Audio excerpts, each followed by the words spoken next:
Good afternoon, everyone. Thank you for joining us. It's a huge pleasure to welcome Secretary of State Blinken to the UK. Tony, it's great to have you here with us. Warm welcome.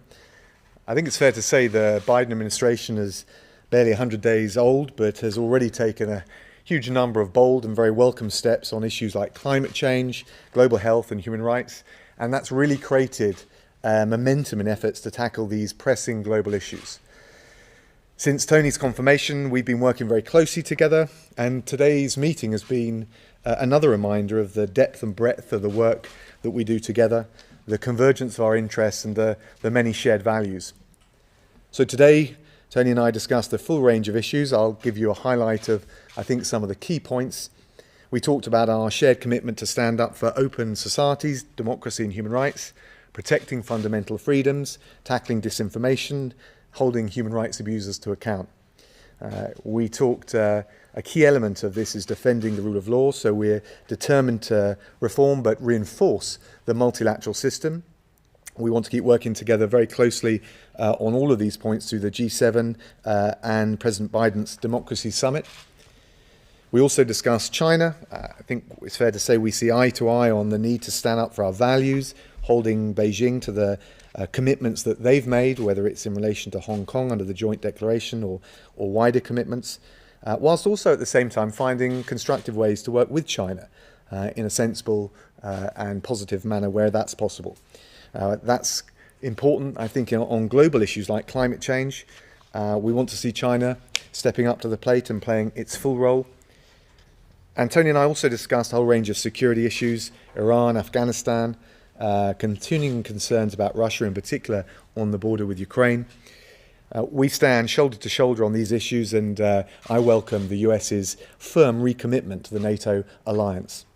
It's only by working together overseas that we can keep our citizens safe at home, and I think that's true in NATO, and I think it's true on COVID and the various measures that we're taking to extend and expand and promote COVAX. Secretary Blinken and I will see the Prime Minister tomorrow to continue the discussions that we've had. One of the major areas of common interest is building a broader and stronger set of partnerships among countries that share our values on the most important issues of the day. So the G7 Foreign and Development Ministers meeting, which begins today, is a great opportunity to really drive that agenda forward. This is the first opportunity for all G7 foreign ministers to meet together in person since 2019. So I think we're glad to be able to socialise a bit together and conduct those meetings face-to-face rather than just doing it all on Zoom and Teams. And I think it's also fair to say that the world's changed quite a bit in those 2 short years. Our societies, our economies have been shocked and shaken by coronavirus. At the same time, we're responding to a situation where our values are being challenged. The international architecture is, at least in some respects, being weakened. And there's also the rapid technological change, which brings new opportunities. We've seen that with the collaboration on things like the vaccine, but also acute challenges. And there are global threats from COVID to climate change that frankly demand global solutions, and we're committed to trying to find and forge those solutions. So in that context, we recognise the importance of building dynamic, agile new partnerships with like-minded countries that share our values.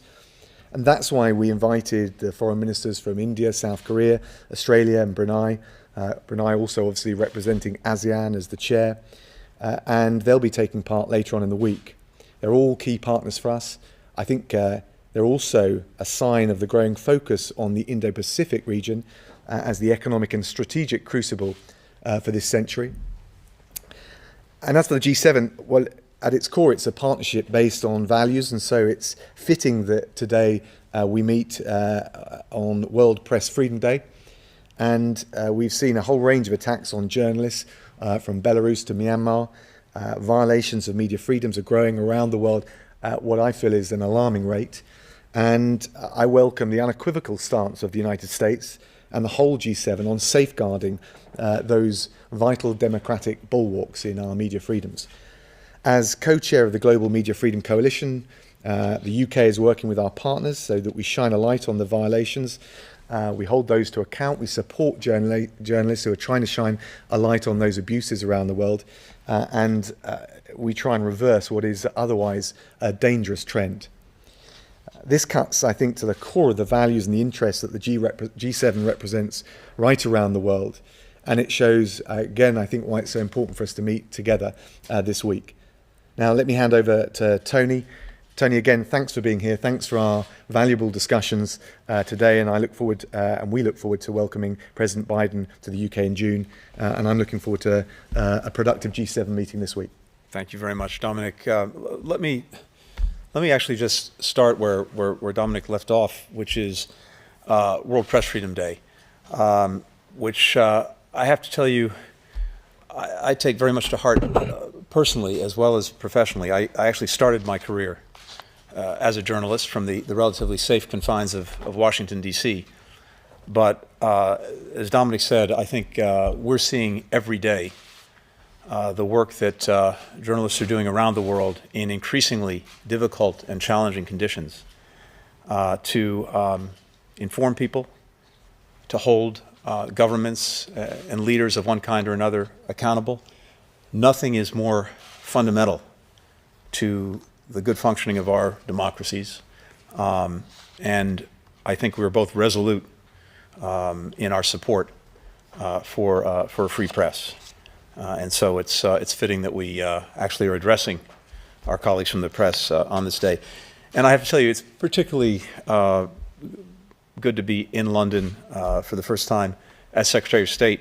I realized in thinking about it that the first time I came to the United Kingdom and to London was almost exactly 50 years ago, and many, many times since. But it's especially good to be here today, and especially good, Dominic, to have the chance to spend some real time with you. We've already met twice, I think, in person at NATO. We've been on the phone innumerable times, but there's nothing quite like being face-to-face or sometimes mask-to-mask. And I'm particularly pleased that we've had an opportunity to do that here today, and this will extend on for the next few days. And to your point, President Biden is very much looking forward to being here for the G7 in just a little over a month. And I'm also looking forward to the opportunity to meet with Prime Minister Johnson tomorrow. Very much appreciate that. Right next door. I also do want to take a moment to say in person what I've said in private, including to Dominic, which is to offer my own condolences and deep sympathy on the passing of His Royal Highness Prince Philip, Duke of Edinburgh. This year is the 80th anniversary of the Atlantic Charter, which set the foundation for the international rules-based order that our countries so strongly subscribe to, and which has, as a result of the openness, security, and economic possibility it's created, been a tremendous advantage for not only the citizens of our countries, but for people around the world. It's also the 75th anniversary of Winston Churchill's famous speech at Westminster College in Missouri, where he described the special relationship between the United Kingdom and the United States and how vital it is for our two countries and many others around the world. 3/4 of a century later, that special relationship is enduring. It's effective, it's dynamic, and it is close to the hearts of the American people. The work we do together serves our people's interests across a vast array of issues, many of which Dominic touched on, including maintaining our national security, rejuvenating our economies on a sustainable and more equitable basis. I think our bilateral relationship is also vital to the world. The work that we do together advances progress on the most urgent global issues, and global issues that are having a real impact on the lives of our citizens, including stopping COVID-19, addressing the threat of climate change, defending democratic values and open societies. As Dominic said, we're going to address these topics over the next several days with our counterparts in the G7. And Dominic, I want to thank you and the United Kingdom, not just for hosting us, but for your leadership in building an incredibly robust agenda that, again, is centered on issues that have a real impact on the lives of our fellow citizens. We'll focus on ending the COVID-19 pandemic worldwide, and the United Kingdom shares our commitment to ensuring that the world is better prepared to prevent, detect, and respond to the next pandemic. We also have to lead a global economic recovery that's sustainable and that matches growth with equity, so that the people hardest hit by the economic impact of COVID are helped. And that aligns also with the urgent need to reduce emissions and build a green economy so we can rise to the challenge of climate change. To that end, here in London, we'll discuss how the world's major economies need to raise ambitions on climate action. And I commend the United Kingdom for its new 2035 target, which sets an appropriately high bar. We'll talk about threats to the international rules-based order and to democratic values and human rights. Together, our two countries recently took measures to prevent British and American businesses from inadvertently supporting forced labor in Xinjiang and elsewhere in China. We'll continue our robust cooperation to address the atrocities in Xinjiang, a crackdown on pro-democracy activists and politicians in Hong Kong, which breaches China's international commitments, and the repression of media freedom across China and in other parts of the world. I also want to thank the United Kingdom for joining us in holding Russia to account for its reckless and aggressive actions. We have reaffirmed our unwavering support for the independence, sovereignty, and territorial integrity of Ukraine, which I'll be visiting later this week. Also, welcome the Foreign Secretary's recent announcement on the extension of global Magnitsky sanctions to combat Russian human rights abuses. As Dominic said, our two countries are fully committed to NATO and to maintaining transatlantic unity in defense of our common values and in response to direct threats. One final issue I'll just mention is Northern Ireland. The United States remains a steadfast supporter of a secure and prosperous Northern Ireland, in which all communities have a voice and can enjoy the gains of the hard-won peace. Like several U.S. presidents before him, President Biden has been unequivocal in his support for the Good Friday Agreement, which was a historic achievement and one that we should protect.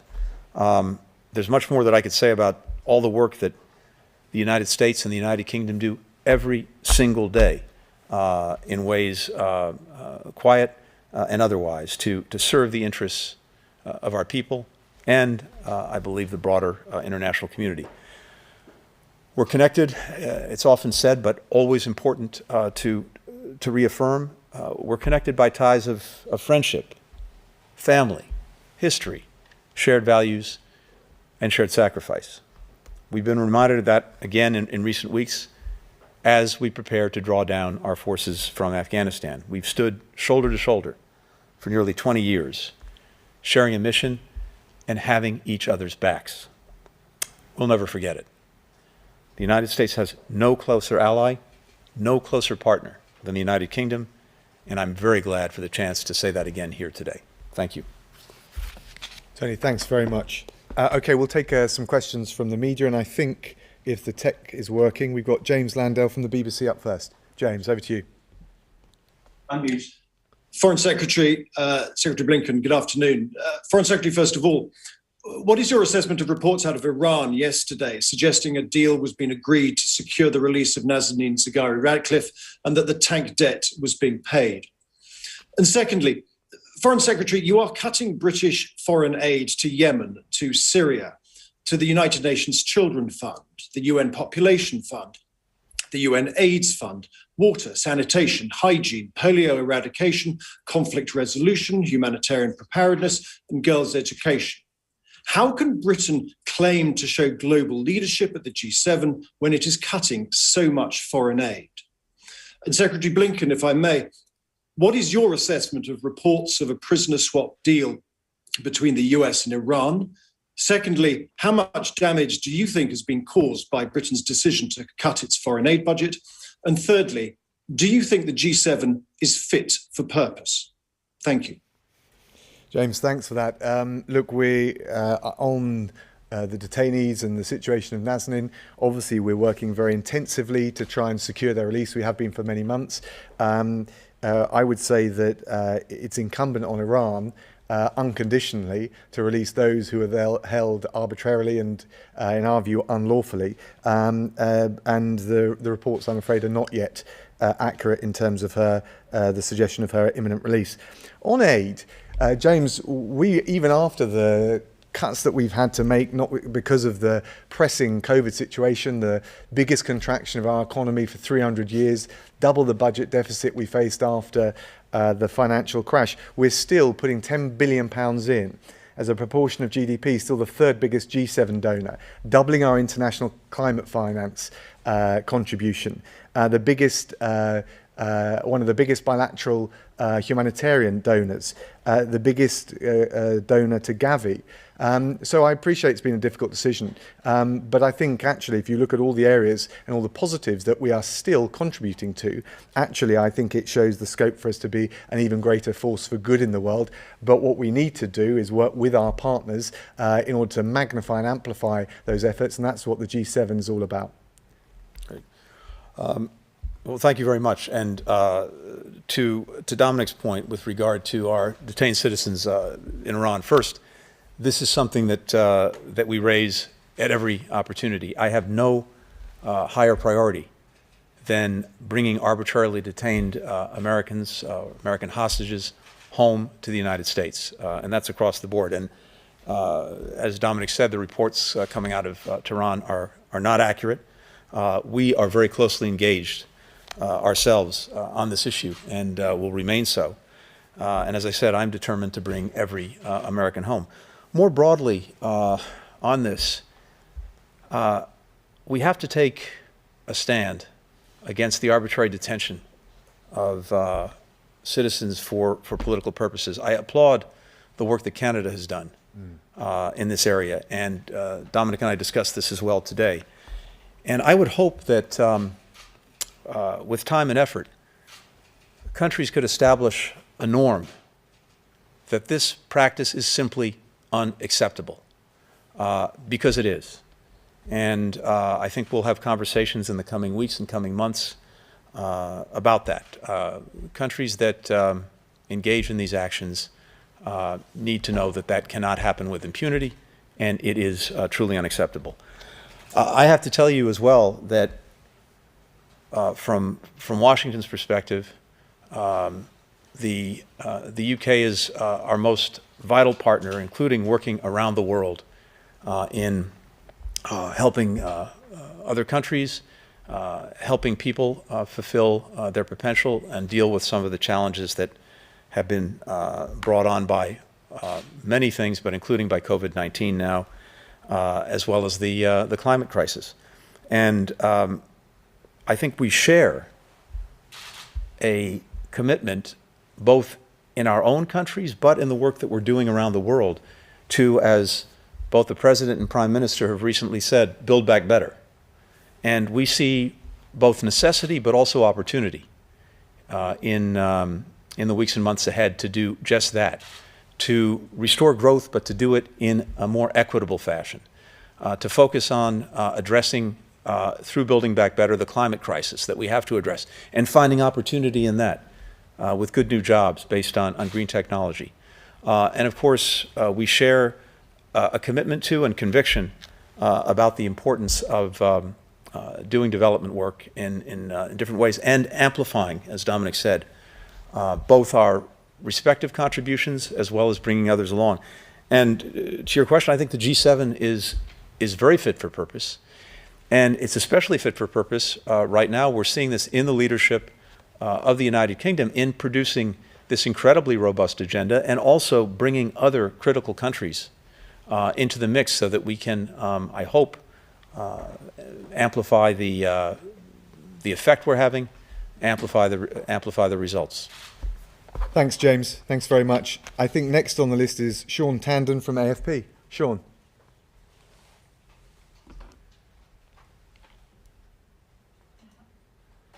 Sean, you're on mute. There we go. Still not. Still on mute, Sean. Sorry, can you hear me now? Loud and clear. Great. My apologies.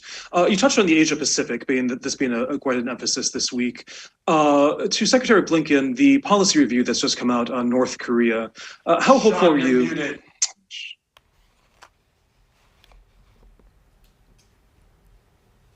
Sean, I think we lost you again. Could you repeat the question? I'm sorry about that. Can you hear me now? Yes, go ahead, please.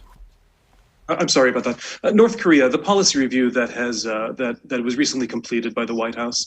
Do you believe, Secretary Blinken, that there's some hope for a resumption of diplomacy with North Korea, or to return to diplomacy despite the reaction that we've seen so far from North Korea?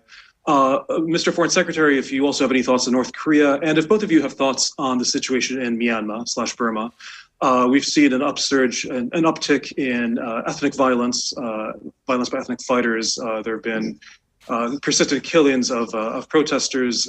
International resolve, if expressed here, will it have an effect? Thank you very much. Right. Thank you very much.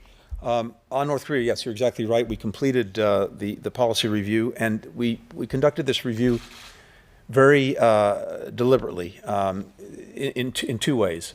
First, with the recognition that this is an incredibly hard problem, and to state the obvious, it is yet to be solved from administration to administration, Democrat and Republican, over the years. And so we wanted to take account that history, to look at what works, what doesn't work, and how we could have an effective policy to advance the goal that we have, which is the complete denuclearization of the Korean Peninsula. Second, we did it in a deliberate way because we wanted to make sure that we were very actively consulting with all of the concerned countries, starting with our close allies, South Korea and Japan, given their own very strong equities in this issue. And so we did that. We took the time to do that. And what we have now is a policy that calls for a calibrated, practical approach that is open to and will explore diplomacy with North Korea to try to make practical progress that increases the security of the United States, our allies, and our deployed forces. And as we're doing that, we will continue to be in very close coordination and consultation with allies and partners, starting with the Republic of Korea and Japan, as well as others along the way. I hope that North Korea will take the opportunity to engage diplomatically and to see if there are ways to move forward toward the objective of complete denuclearization of the Korean Peninsula. And so we'll look to see not only what North Korea says, but what it actually does in the coming days and months. But we have, I think, a very clear policy that centers on diplomacy, and it is, I think, up to North Korea to decide whether it wants to engage or not on that basis. Sean, look, we share the strategic paradigm that Tony set out. We'll support and supplement those efforts as conducted by the US and, of course, our friends and partners in the region. On Myanmar, look, we want to see an end to the violence. We want to see the military regime return to democracy and the electoral mandate that the government should have, representing the people of Myanmar. We've been clear, not just in our targeted sanctions, our Magnitsky sanctions, but also wider measures we're taking to stop UK businesses doing business with conglomerates or businesses controlled by the Tatmadaw, that we're going to apply pressure that way. Equally, we've been engaged with the partners of the region. I've been discussing that with ASEAN foreign ministers recently, and we've obviously got the opportunity with the G7 guests here from Korea, from India, from Australia, but also the foreign minister from Brunei, chair of the of ASEAN at the moment, to discuss how we shift the dial and get a change for the better in Myanmar. And so we'll keep up all of those efforts on the sanctions side, but also on the diplomacy front. Tony, I don't know whether you wanted to add anything on Myanmar. No, I think that covered it very well, other than to add that the 5-point plan or agreement that ASEAN reached, I think, is important, and we are looking to ASEAN to move forward with that plan, including designating an envoy from Myanmar and getting that person to Myanmar to be able to engage all of the parties. But it is vital, regardless of anything else, that the violence cease, that prisoners be released, and that Myanmar return to the path of democracy. And I subscribe to everything that Dominic said about some of the things that we're doing or looking at to encourage that. Sean, thanks very much. next up, we got Lucy Fisher from The Telegraph. Lucy. Thank you. Two quick questions, if I may. Firstly, on Northern Ireland, Secretary of State Blinken, you said the US supports the Good Friday Agreement, but I wanted to ask you and Foreign Secretary Raab how secure you each view the agreement as being, and whether the Northern Ireland Protocol should be renegotiated to help maintain peace. Secondly, on Afghanistan, are you not each concerned about an explosion of violence and outpouring of refugees following the US exit of troops? And Secretary Blinken, isn't Washington in effect ignoring allies like Britain, where the head of the military has voiced misgivings over this troop drawdown? Let me just say on Northern Ireland, the Good Friday Agreement is absolutely crucial to peace. We also recognise and appreciate the US contribution to it and the stake that America feels that they have in the Good Friday Agreement. And that ought to be at the centre of what we do going forward. In terms of the Northern Ireland Protocol, Lucy, obviously there are bits of it that protect the EU equities around the single market, bits that protect the integrity of the single market of the United Kingdom. We've got to make sure in the Joint Committee we're pragmatic, we work through all of these proposals, we implement them in a balanced way, and that's the approach that we take going forward, including with our European partners and our friends in Dublin and indeed with our American partners. On Afghanistan, just to be clear from a UK perspective, we do not feel ignored by our US partners. We've had very good consultation on this and we continued that. We discussed it today. We certainly see the priority as protecting our troops in the period between now and September, making sure that we preserve the ability to deal with counterterrorism, that the gains that were hard won in Afghanistan are not lost, and also ultimately promoting dialogue and a peace process that benefits all Afghans and leaves Afghanistan as stable as possible, as inclusive as possible. Lucy, just add, as I mentioned in the opening remarks, we very much welcome the provisions in both the trade deal between the United Kingdom and the European Union, as well as the Northern Ireland Protocol, that will help protect the gains of the Good Friday Agreement. As the United Kingdom and the European Union begin implementing the Brexit-related provisions, we will continue to encourage them to prioritize political and economic stability in Northern Ireland. With regard to Afghanistan, as we work toward the decision that President Biden made, we spent a good deal of time very actively consulting with our NATO partners and NATO allies. And as I noted, Dominic and I were in Brussels together on a couple of occasions, both in advance of that decision and as the decision was being announced. We were on the phone regularly as well, talking about this. And NATO made a commitment. The NATO allies made a commitment to each other and to our partners. In together, adapt together, out together. And that's exactly what we were doing, with an emphasis on the word together. NATO issued a unanimous statement, both in support of President Biden's decision and taking note of the actions that allies and partners would take at the same time. As Dominic said, we are very focused on a deliberate, safe, and orderly drawdown of our forces. We've made absolutely clear that as we withdraw forces from Afghanistan, we will protect them, and if they are attacked, we will take decisive action in response. But we've also been clear that even as our forces are drawing down and pulling out of Afghanistan, we are not withdrawing. We are not disengaging. We intend to be very active diplomatically in terms of trying to advance negotiations and a political settlement between the government of Afghanistan, the Taliban, and other key parties. We intend to sustain our assistance to Afghanistan, including development, economic, humanitarian, our support for Afghanistan's security forces as well. And all of that we are doing in very close coordination and very close collaboration, not only with the United Kingdom, but with dozens of other countries that share that same commitment. Lucy, thank you very much. And finally on the list, we've got Michael Crowley from the New York Times. Michael. Thank you so much. Thank you both for doing this.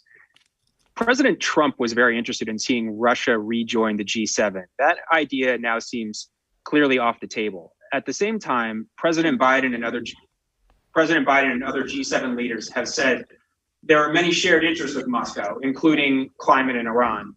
And Mr. Biden is planning to meet with President Putin soon. Is there any consideration for including Russia at these gatherings, even informally, at some point? Meanwhile, China was also not invited, even as several other major non-G7 nations were. So more broadly, would it be right to see this gathering as an early incarnation of a broader democratic alliance, which aims to counterbalance the autocracies of China and Russia? From a UK perspective, look, the door for positive relations and diplomacy is always open to us, and I think that's something shared across many of the NATO countries. But what's got to change is Russia's behaviour as a P5 member of the Security Council, against the basic norms of international law, whether it's the brinkmanship and the saber rattling on the border with Ukraine, whether it's the cyber attacks and the misinformation, or indeed the poisoning of Alexei Navalny, which was not just a human rights abuse, but use of chemical weapons on Russian soil. So the opportunity for a better relationship with Russia is there. We would welcome it, but it depends on behaviour and deeds. On the second question, I'm not sure I'm quite as theological as Michael, as you were in the way you put it, but I do see the increasing demand and need for agile clusters of like-minded countries that share the same values and want to protect the multilateral system. And I think you can see that in the guests that we brought in to the G7, Korea, South Korea, India, Australia, and South Africa. And so in that organic sense, I think we can see a shift towards that pattern of clusters of like-minded countries, agile enough to work together. Michael, as with most things, Dominic and I are in violent agreement. Let me just add a couple of quick words about both Russia and China. With regard to Russia, as Dominic said, we are focused very much on Russia's actions and what course it chooses to take. President Biden's been very clear for a long time, including before he was president, that if Russia chooses to act recklessly or aggressively, we'll respond. But we're not looking to escalate. We would prefer to have a more stable, more predictable relationship. And if Russia moves in that direction, so will we. And I think President Biden will have an opportunity when he meets with President Putin to talk about that directly. And indeed, there are areas where it is manifestly in the interests of both countries to try to find ways to work together. Strategic stability probably being at the top of the list. And indeed, already, despite the profound differences that we have, we managed to extend the New START agreement by 5 years. We'll look for other opportunities. But to Dominic's point, this is really a function of what Russia chooses to do or not to. And with regard to China, let me add, I fully subscribe to everything that Dominic said. Let me just add one other quick thought. It is not our purpose to try to contain China or to hold China down. What we are trying to do is to uphold the international rules-based order that our countries have invested so much in over so many decades, to the benefit, I would argue, not just of our own citizens, but of people around the world, including, by the way, China. And when any country, China or otherwise, takes actions that challenge or undermine or seek to erode that rules-based order and not make good on the commitments that they've made to that order, we will stand up and defend the order. I think we also have a responsibility to offer and develop a positive vision for the future that brings countries together in common purpose. And a lot of the work that we're doing, notably through the G7, is exactly that. Ultimately, as President Biden said the other night when he was addressing Congress, I think the challenge for us is to demonstrate in very concrete ways that we can deliver for our citizens, for the people that we've been asked to represent. And when we're looking at most of the challenges that we face that actually have an impact on their lives, whether it's this pandemic, whether it is a changing climate, whether it's the disruptive impact of new technologies, not a single one of those challenges can be effectively met by any one country acting alone, even the United States, even the United Kingdom. There is, I think, a stronger imperative than at any time since I've been involved in these issues to find ways for countries to cooperate, to coordinate, to collaborate. That's the way we advance the interests of our citizens. And the work that Dominic, the United Kingdom are doing through their presidency of the G7, that's exactly what it's designed to do. And we're very grateful to be a partner in that enterprise. Michael, thank you very much. I think that brings the questions to a close. Folks, thanks for joining us, and that brings the press conference to a conclusion. Thank you all very much.